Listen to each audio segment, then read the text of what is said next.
10 साल में एग्ज़ाम करवाइए, 10 लाख रुपए घूस लीजिए, 10 लाख से 27 लाख रुपए तक का घूस लीजिए। जो अभी जेएसएससी सीजीएल थर्ड पेपर जो लीक हुआ था 28 जनवरी की, जो पेपर लीक हुई थी, और उस मामले में जो दिन प्रतिदिन जो नए नए खुलासे हो रहे हैं, जो नए नए लोग जो इस पर पकड़े जा रहे हैं, और जो उनकी गतिविधि और जिस तरह से उनकी गतिविधि बाहर निकल कर के आ रही है, यह सबसे तो यही लगता है कि जो सरकार है और जो पहले के मुख्यमंत्री थे, यानी पूर्व मुख्यमंत्री हेमंत सोरेन जी, और जब उनका जिस तरह से ना चैट जो बाहर निकल करके आ रहा है, और जो विधानसभा के जो अवर सचिव मोहम्मद शमीम का जो चैट निकल करके आया है, उनसे गिरफ्तारी हुई है, और उनके बेटे शहजादा, तो इस तरह से जब पूरे सरकार ही इसमें लिप्त है, पूरी सरकार ही इसमें घुसी हुई है, पूरी सरकार के लोग मुख्यमंत्री से लेकर के विधान सभा के अवर सचिव से लेकर के, पहले देखें तो आप पूर्व मुख्यमंत्री हेमंत सोरेन जी के साथ हाथ में जो आर्किटेक्ट विनोद सिंह है उसका चैट निकल करके आता है, एडमिट कार्ड उसके घर से मिलते हैं, और यह सब लेन देन वाली मामला जो है वह निकल करके आता है। और अब जब कि विधानसभा के अवर सचिव मोहम्मद शमीम को न गिरफ्तार किया जाता है, उसके बेटे को न गिरफ्तार किया जाता है, इसके साथ ही और भी लोगों की जब गिरफ्तारी होती है और जब पुलिस की न कड़ाई से पूछताछ होती है, तब वह जाकर के राज निकलते हैं। और यह भी क्या बताया जा रहा है कि कोई बिहार के व्यक्ति से उनका कांटेक्ट हुआ था, और वह 9 लाख रुपए में ना बात हुई थी कि 9 लाख रुपए मिले थे, और उसके बाद ब्लैंक चेक भी दिया गया था, और उन लोगों की जो फॉर्म थी वह फॉर्म भी जो अवर सचिव मोहम्मद शमीम का बेटा शहजादा है वह सबका फॉर्म फिल क्या करता है। आप समझ सकते हैं कि न सरकार की क्या मंशा रही होगी, और सरकार किस मनसे से यह सब एग्ज़ाम करवा रही थी। मतलब उनका देखें तो जो मंशा था कि सिर्फ अपने लोगों को, हम अपने लोगों को इस एग्ज़ाम में और इस नौकरी में, इस बहाली में अपने लोगों को रखें और अपने लोगों को घुसाएं। बाद बाकी जो युवा तैयारी कर रहे हैं, जो वर्षों से एग्ज़ाम के लिए इंतज़ार कर रहे हैं, तैयारी कर रहे हैं, वह सब कोई मायने नहीं रखता है। तो क्या देखें तो पूरी तंत्र जो है वह पूरा इसमें एकदम लिपटी हुई है, और पूरा तंत्र ही मतलब लग गया था कि भ्रष्टाचार और पैसे के उगाही करने में, और जिस तरह से पूर्व मुख्यमंत्री हेमंत सोरेन जी का जो ईडी का रिमांड है वह दिन प्रतिदिन बढ़ते जा रहा है। उनका रिमांड 3 दिनों के लिए फिर से बढ़ा दिया गया है। तो जब पूर्व मुख्यमंत्री हेमंत सोरेन जी ऑलरेडी ईडी की रिमांड पर चल रहे हैं, और अब जब यह सब मामले और निकल करके आ रहे हैं, जेएसएससी सीजीएल थर्ड पेपर वाला, इसमें तो और ज़्यादा ही संदिग्ध लग रहा है कि जब व्यक्ति से के 27 लाख रुपए मांगे जाते हैं, एक पेपर के लिए 27 लाख रुपया मांगा जाता है, और 27 लाख रुपए में आपको क्या एग्ज़ाम से लेकर के आंसर शीट से लेकर के आपकी बहाली तक के वह प्रॉमिस करते हैं कि आपको हम बहाली तक का क्या करवाएंगे। 9 लाख रुपए ले भी लिए जाते हैं, 9 लाख रुपए लेने के बाद भी ब्लैंक चेक लिया जाता है, एडमिट कार्ड जो है वह जब्त कर लिया जाता है। इसके बाद जो सब चीज़ अपने के कंट्रोल में रखना चाहते हैं, ताकि जब अभ्यर्थी का हो जाए, वह नौकरी कर ले, ज्वाइन कर ले, तो इन्हें पैसे दे। अगर पैसे नहीं देंगे तो आप ब्लैंक चेक के हिसाब से उन पर कार्रवाई कर सकते हैं, कानूनी कार्रवाई कर सकते हैं,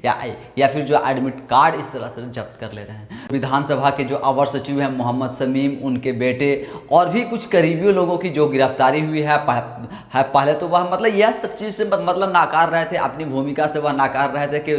क्यों नहीं, इस तरह से हम लोगों ने कुछ नहीं किया, हमारी इसमें भूमिका नहीं है। लेकिन जब थोड़ी कड़ाई और सख्ती से पूछताछ की गई और कुछ सबूत जब उन्हें पेश किया गया, मतलब जब उन्हें सबूत दिखाया गया, जो एसआईटी गठन किया गया है वर्तमान के मुख्यमंत्री चंपई सोरेन द्वारा, तो उस एसआईटी ने जब कुछ सबूत दिखाए वो सबको, जो मोहम्मद शमीम अवर सचिव हैं, सबूत दिखाया गया, तब जाकर के उन्होंने अपने राज उगलने स्टार्ट किए और राज बताना स्टार्ट किया कि एक बिहार का शख्स था जिनसे कि 9 लाख रुपए लिए थे, और उसका एडमिट कार्ड भी इन्होंने ही जब्त करके रखे हुए थे, और उसका जो फॉर्म है वह अवर सचिव मोहम्मद शमीम के बेटे शहजादा ने भरा था,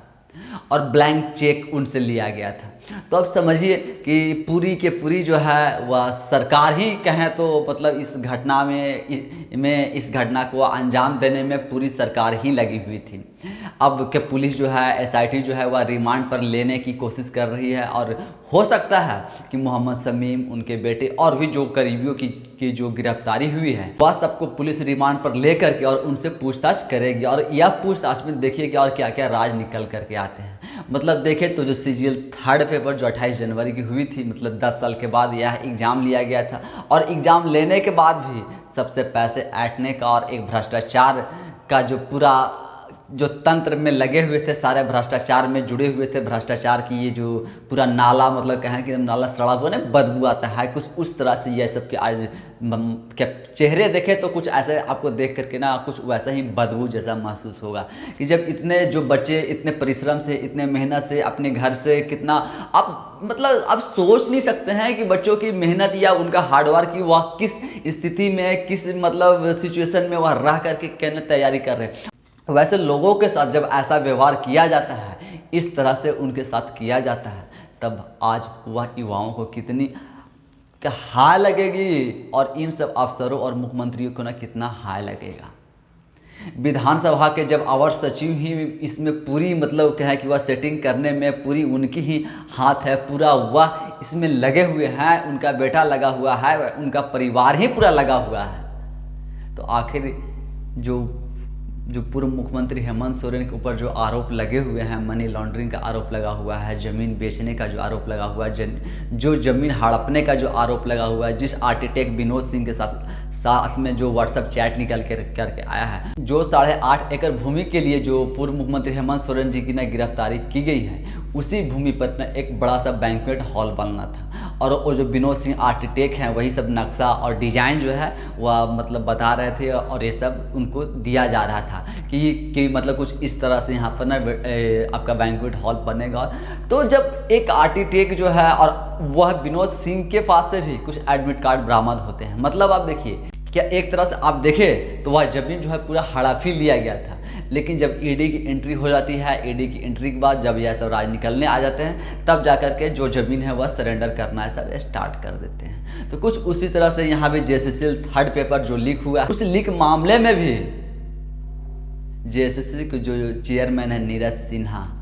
आखिर उन पे एफआईआर क्यों नहीं की जा रही है, उनसे पूछताछ क्यों नहीं की जा रही है, जब उनके अंडर में